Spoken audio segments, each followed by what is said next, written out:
Excelente a tua questão. É uma questão que problematiza as condições de ultrapassamento das condições dadas, né? Como é que a gente ultrapassa isso? O Mujica tem dado muitas declarações, né? O ex-presidente do Uruguai, onde ele afirma que aquilo que a gente consome, que exige dinheiro, né? Na verdade, a gente compra com tempo de vida, né? Não é com dinheiro, o dinheiro é tempo de vida. E eu até diria mais que esse tempo de vida é um tempo de funcionário, é um tempo de quem vendeu a sua energia, o seu próprio tempo, para ter dinheiro, né? Ou é um tempo que, ao se dispor de si mesmo, um processo próprio de diferenciação, gerou um valor e, por efeito, gerou dinheiro. Acho que aqui tem uma diferença muito importante. E é esse tempo que a gente busca, né?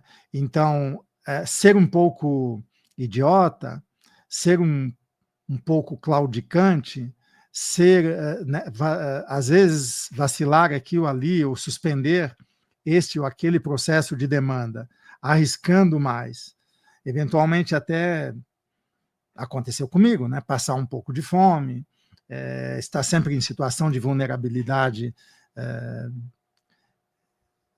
bem complicada, né? Apesar de ter me formado numa faculdade de arquitetura, faculdade pública, né, em Florianópolis, a minha decisão era não entrar no mercado de trabalho, não seguir a carreira universitária, não ingressar num mestrado, num doutorado e, eventualmente, ter institucionalmente uma segurança. Né? Por quê? Porque era muito importante manter essa autonomia.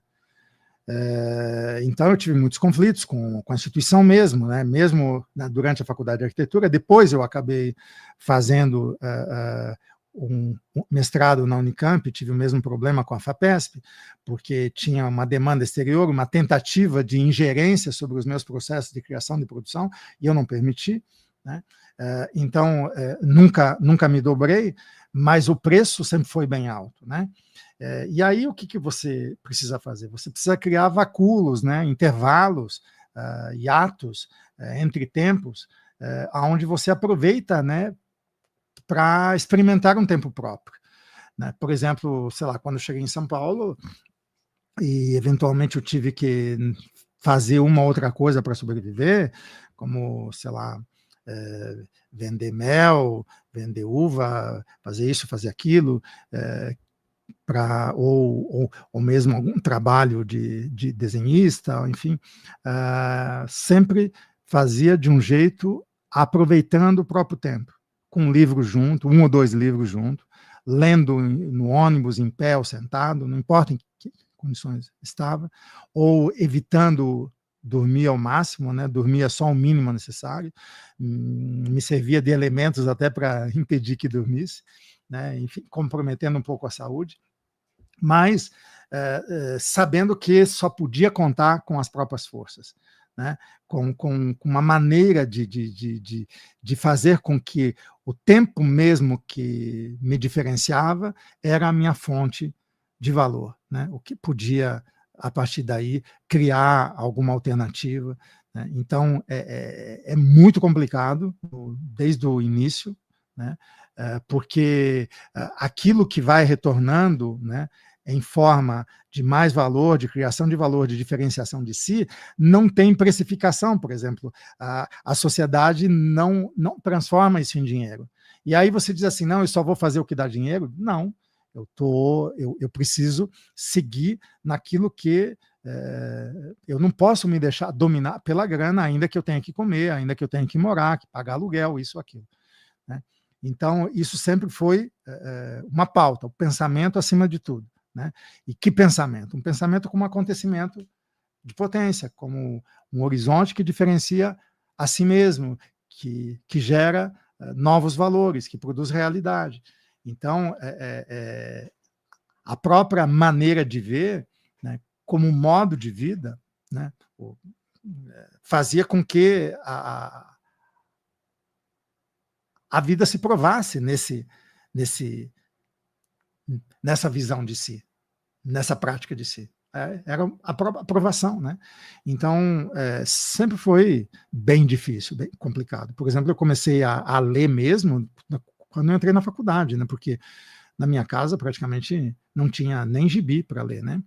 Não era, né? Era enfim, gente simples, ainda que tinham lá os seus investimentos de sobrevivência e tendo conquistado uma certa posição social, ou material, digamos assim, melhor dizendo, né? Não tinha o hábito da leitura. Então, quando você quer inventar uma outra maneira de viver, quando você não está satisfeito com o que te oferece, com um leque de possibilidades, né, com esse cardápio que é oferecido, né, o que você vai ser quando crescer, e você diz assim, não quero ser nada disso, né? Não quero nada disso, não quero ser como esses que estão aí, esses adultos, né? Essas pessoas que funcionam dessa ou daquela maneira, né? Tenho outra fome, outra sede, outra gana, né? Outro desejo, e você não sabe bem o que é, né? Você vai ter que experimentar, inventar, se pôr à prova. De fato, eu não diria assim, um tipo de coragem, sim, por quê? Porque você abre mão da segurança, você abre mão né, você corre sérios riscos mesmo nesse processo, mas ao mesmo tempo você não perde a dignidade, né? Isso eu acho que é uma coisa muito, muito importante, estar sempre à altura daquilo que nos acontece, eu acho que isso é o que nos pauta, né? E às vezes a gente consegue de modo um pouco torto, ou de alguma maneira, às vezes é mais difícil, né? Mas eu acho que tem que fazer também das derrotas, das quedas, fonte, né? Eu acho que é isso, fundamentalmente isso, é aquela divisa nietzschiana, né, que diz assim, o que não me mata me deixa mais forte. Eu acho que é por aí. Então, mas, sobretudo, a gente precisa encontrar aliados, né? Eu encontrei muitos aliados na vida, muitos pensadores, né?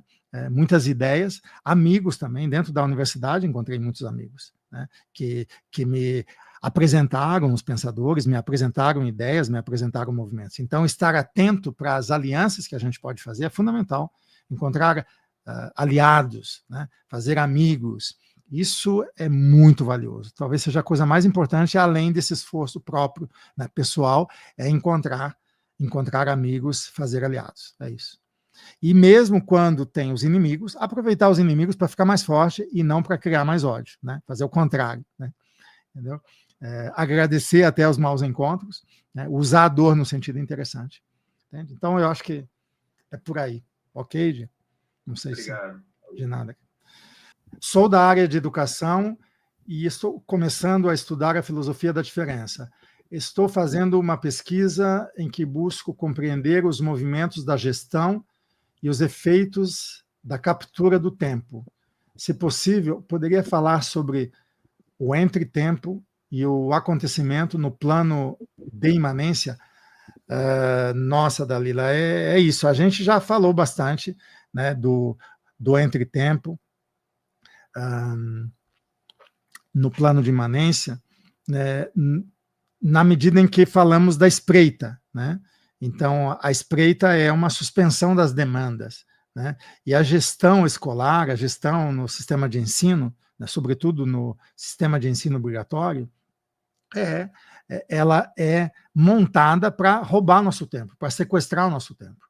Eu vejo, eu tenho filhos pequenos, eu tenho filho de 9 anos, de 12 anos, de 17 anos, e há reclamação em relação aos sistemas escolares, né? Mesmo com escolas sofisticadas, interessantes, mais generosas e ricas nos processos individuais e singulares, mesmo aí é muito complicado. Então, eu diria que na educação está tudo por fazer. Eu diria que a educação ela é tão ou mais importante ainda do que a clínica. A clínica e a educação são as grandes necessidades e urgências que nós temos, né? Eu digo sempre a clínica para os adoecidos, né? E a escola para os que estão entrando num processo de aprendizado e produção de si. Eu, em 2008, criei um programa chamado Educação para a Potência, aonde eu distingo 5 atmosferas de efetuação da vida, né? A primeira com o corpo e o uso dos movimentos, a segunda com o pensamento, a mente e o uso da linguagem, a terceira com a ética versus a moral e o uso dos afetos, a questão da escolha, a quarta com o tempo, o uso do tempo, a maneira de registrar, a produção de memória de marca, memória de futuro, né? Então, o uso do tempo é fundamental, aí entra a questão dos entretempos, das durações. E a quinta como uma condição de criação de valores e não de reprodução dos valores dados, né? Então, essas 5 atmosferas com 4 aspectos, 2 críticos de desmontagem das nossas capturas e 2 criativos, né? Que até entram em ressonância com as 4 zonas de passagem da esquizoanálise. Existem textos no site da Escola Nômade que estão disponíveis. Um dos cursos que eu dei está lá, transcrito, registrado. Você pode, existe um acesso livre lá desse material, tá? Para quem quiser estudar essa via. E agora, a questão do entretempo, fundamentalmente, é você suspender as demandas, porque é pela demanda que o teu tempo é roubado, digamos assim, né? E, no lugar de uma demanda, colocar uma suspensão, né, um prefiro não, e entrar num processo de espreita, né, de percepção atenta e concentrada, né, de contração do tempo e do movimento, de modo que você apreenda, né, uma pluralidade de elementos de modo intensivo e se ponha em processo de diferenciação de si. Isso eu explico muito no nosso curso de formação em esquizoanálise, né? E numa outra oportunidade a gente pode eventualmente tentar explicar melhor, tá bom? Enfim, espero que tenha atendido minimamente a tua questão. E a segunda questão, Luiz, eu vou ler aqui para você, mas eu acredito que você já até respondeu mais ou menos isso num comentário no YouTube. Tá. Quais seriam as semelhanças da esquizoanálise com a abordagem humanista, existencialista e as diferenças? Então, a questão do existencialismo. Por exemplo, existe uma máxima do existencialismo que a existência precede a essência. Eu acho um tanto engraçado não, é que, claro, isso foi uma reação a um essencialismo platônico, a um essencialismo metafísico, né, que sempre atravessou e capturou a filosofia, né, prendendo o pensamento numa interioridade. E aí a existência é, de alguma maneira, o horizonte onde tudo se passa. Eu acho excelente a ideia de dizer que a existência ela é extremamente importante. Ela é, eu diria, junto com Bergson, que a existência ela é a outra face do absoluto, né? Então, o plano da existência é o que eu chamo de zona de passagem, né? Ou, junto com Bergson, quando ele define o tempo, a dupla definição do tempo, ele diz: o tempo é o que faz passar todo o presente. Isso é na zona de passagem. É no horizonte existencial, né? Mas não existe algo que faz passar todo o presente sem algo que faz conservar tudo que passa, né? Como um ser ou como um passado. Então, o tempo se define dessas duas maneiras: o que faz passar todo o presente e que conserva e acumula tudo que nele se passa, né? O passado então, o passado não foi, o passado é como ser, né? Então, é aí que eu ligo a questão da essência. A essência ela tem a ver com aquilo que o Spinoza chamava de potência. Então, a essência é a mesma coisa que a potência, né? E a potência é isso que se faz no tempo, na duração, né? A duração, então, ela tem um aspecto de eternidade, né? É até um elemento crítico na obra do Bergson, quando o Bergson entende o aspecto absoluto da duração, né? E há infinitas durações dentro de cada duração. Mas, nesse sentido, a essência coexiste com a existência, entendeu? Há uma realidade da essência, que eu posso chamar uma realidade especial, uma existência especial da essência, que coexiste com a existência. Então, eu diria que a minha crítica ao existencialismo seria que, na verdade, a existência não precede a essência. A existência, ela só é existência porque ela coexiste, né, com a essência. Para parafrasear Spinoza, para citar Spinoza, na primeira definição da ética, ele vai definir o que é causa de si mesmo.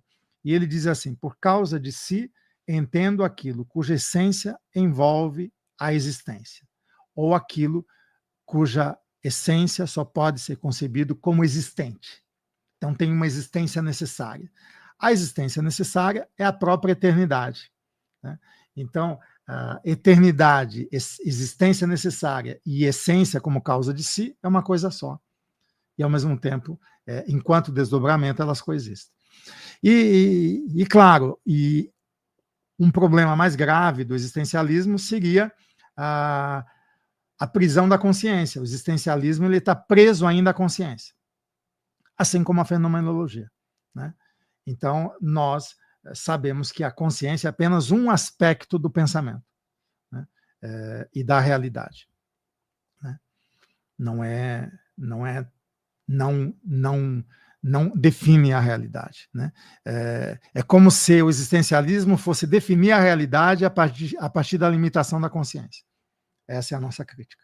Entende? Mas isso eu poderia desenvolver mais num outro momento, num momento específico.